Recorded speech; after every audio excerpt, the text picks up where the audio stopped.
Hello everyone, आप सबका स्वागत है टीच बाय एआर कोचिंग में।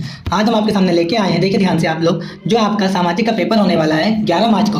कब होगा आपका पेपर? ये 11 मार्च को पेपर होगा आपका सामाजिक का। तो उसमें भी आपको मालूम होना चाहिए आपको कहाँ पे क्या चीज़ लिखनी है, कितने नंबर की आती है, कितने पेज में लिखना है। आज हम सब उसके बारे में पता करेंगे और आपको सब इन्फॉर्मेशन देंगे सही से। अगर आप ये सब सही से लिख के आते पेपर में तो आपके 70 में से 50 मार्क्स आ जाएंगे। देखिए सबसे पहले क्या करना होता है हम लोगों को, ये आपका सबसे अनुक्रमांक, इधर आप लोग अपना रोल नंबर डालते हैं, इधर आप लोग अपना नाम डालते हैं, इधर 825 से पेपर कोड होता है, फिर आई और एक्स ये नाम होते हैं इसमें, जो आई एक्स हो गया, एपी हो गया, क्यूआर हो गया, ऐसे नाम आते हैं। पेपर के लिए आपको मिलते हैं कितने? 3 घंटा 15 मिनट। कितने घंटे? 3 घंटा 15 मिनट। पेपर आपको होता है 70 नंबर का। कितने नंबर का है? 70 नंबर का है। कुछ निर्देश होंगे, देखते हैं हम लोग। देखिए आप लोग, पहले जो लिखा प्रारंभ 15 मिनट, यानी आपका पेपर पढ़ने के लिए 15 मिनट मिलेंगे। सभी प्रश्न आपके अनिवार्य हैं। ये प्रश्न 2 खंड में है, खंड आ और खंड बा। आपके पेपर 2 खंड में होगा, खंड आ में और खंड बा में। खंड आ में आपके सभी बहुविकल्पीय प्रश्न होंगे, जिनको आपको ओएमआर शीट पर लिखना होगा। ओएमआर शीट पर कोई भी आप लोग ना काट सकते हैं, ना कुछ लिख सकते हैं, ना बाइक में चला सकते हैं। जो गोले होंगे सिर्फ आपको गोले ही भरने होंगे। खंड बा आपका 50 मार्क्स का होगा, जो आपका वर्णनात्मक होगा। इसमें आपको लिखने वाले प्रश्न होंगे और साथ में मानचित्र भी दे रखा होगा। मानचित्र आपका प्रश्न नंबर 29 पे आएगा। 29 के 2 प्रश्न होंगे, प्रश्न नंबर का और खा, दोनों आपके लिए अनिवार्य है। प्रत्येक प्रश्न के लिए अंक उसके सामने ही दे रखे हैं, जो प्रश्न होगा उसके सामने अंक भी दे रखे होंगे। दिए गए मानचित्र में प्रश्न पत्र से फाड़ कर उन पर अंकित, देखिए आपको पेपर में जो प्रश्न पत्र मिलेगा उसको आपको सही से भरना होगा, अंकित करके मानचित्र को उत्तर पुस्तिका में मजबूती के साथ संलग्न नहीं मिलाना, धागे से बांध देना अच्छे से। अगर आपने मानचित्र नहीं भरा हुआ है तो आपके 10 नंबर चले जाएंगे। मानचित्र आपका 10 नंबर का आतना है। का वाला प्रश्न में 5 नंबर और खा वाले में 5 नंबर। आगे इसमें एक प्रश्न और देखा, जो जिसके दृष्टिबाधित परीक्षार्थियों के अलग से मानचित्र होगा, वो सिर्फ दृष्टिबाधित बच्चे ही देखेंगे, बाकी कोई नहीं देखेगा। आगे देखते हैं हम लोग। खंड आ बहुविकल्पीय प्रश्न। पहला प्रश्न देखिए क्या है, निम्नलिखित में से कौन सा आंदोलन महात्मा गांधी ने चलाया था? दूसरा क्वेश्चन है, 1789 में फ्रांस में राष्ट्रवाद की प्रथम अभिव्यक्ति का क्या परिणाम हुआ? तीसरा, गुलामगिरी के लेखक कौन थे? फोर्थ क्वेश्चन, 1929 की महामंदी का प्रमुख कारण क्या था? पांचवा प्रश्न देखिए आप लोग, 1944 में अंतर्राष्ट्रीय मुद्रा कोष IMF की स्थापना कहाँ की गई थी?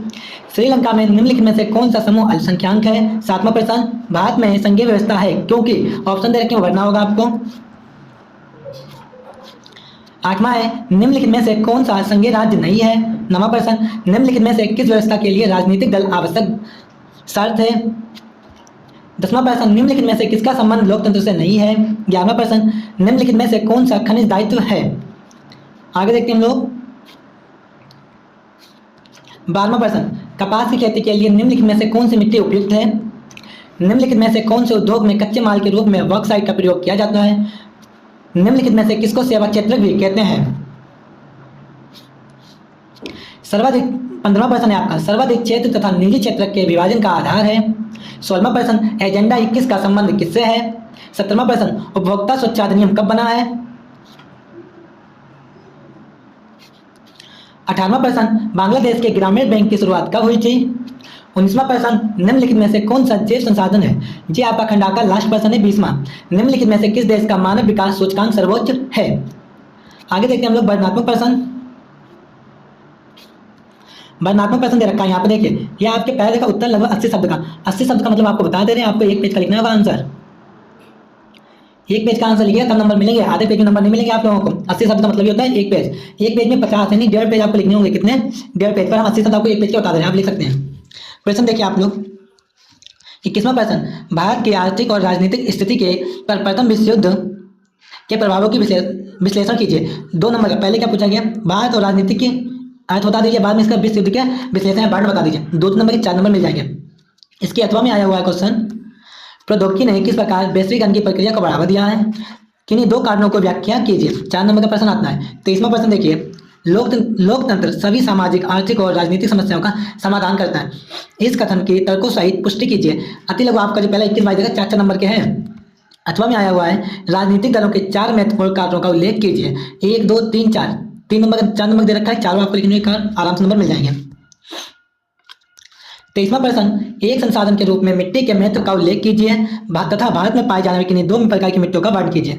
अथवा दे रखा है, विदेशी व्यापार से आप क्या समझते हैं? विदेशी व्यापार को अनुकूल बनाने के लिए कोई 2 सुझाव दीजिए। 24वां प्रश्न, ये सब आपके 4 नंबर के आपके सामने लिखे भी हैं। भारतीय कृषि पर वैश्वीकरण का प्रभाव पर टिप्पणी लिखिए 4 नंबर में। अथवा में है तृतीयक क्षेत्रक अन्य क्षेत्रक से कैसे भिन्न है, 100 उदाहरण व्याख्या कीजिए 4 नंबर की। अब आगे देखिए आप लोग ध्यान से, वर्णनात्मक दूसरा है, पहला हो चुका जी। आपको 150 शब्द लिखने, यानी कि आपका समझ लीजिए 2 पेज से ऊपर है, पर आपको 2 पेज दे रहे हैं लिखने के लिए। 2 पेज को आपको लिखना है, कितने पेज में? 2 पेज में लिखना है। पहला क्वेश्चन देख लीजिए आप लोग, महात्मा गांधी द्वारा चलाए गए 3 सत्याग्रह आंदोलन के कारण का परिणाम कीजिए। 6 नंबर का है, आप 2 से ऊपर लिखिएगा, ज्यादा अच्छा रहेगा। अथवा दे रखा है सविनय अवज्ञा आंदोलन कब चलाया गया, ये क्यों चलाया गया, यह इसका क्या प्रभाव है। देखिए पहले सविनय आंदोलन कब चलाया गया, 1 नंबर में। क्यों चलाया गया, 2.5 नंबर में। इसका क्या प्रभाव है, 2.5 नंबर में। हो गया 6 नंबर। 26वां प्रश्न, भारत में चुनाव कभी कभी जाति पर ही निर्भर करते हैं, क्यों? इस स्थिति से छुटकारा पाने के लिए कोई 2 उपाय सुझाइए। 6 नंबर का प्रश्न है आपका। अथवा में देखिए, भारत में संघीय व्यवस्था की किन्हीं 4 विशेषताओं की व्याख्या कीजिए। 4 6 रखे, देखिए 1.5 नंबर के, ये देखिए 3 और ये देखिए 3, टोटल 6 नंबर के। आगे देखते हैं हम लोग। 27वां प्रश्न देखिए ध्यान से, चावल की खेती है तो उपयुक्त भौगोलिक दशाओं की विवेचना कीजिए तथा भारत में किन्हीं 3 प्रमुख उत्पादक क्षेत्रों का उल्लेख कीजिए। 6 नंबर का प्रश्न। अथवा में देखिए, अभ्रक की उपयोगिता की विवेचना कीजिए एवं भारत में इसके किन्हीं 2 उत्पादक क्षेत्रों का विवरण कीजिए।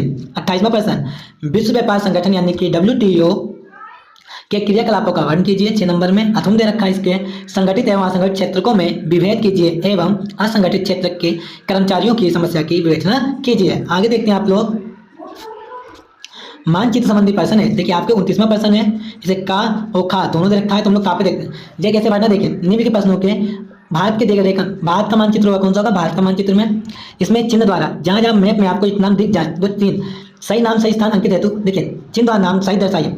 सही नाम का आधा नंबर और स्थान सही हुआ तो आधा नंबर, तो आपको 1 नंबर का एक क्वेश्चन बन जाएगा।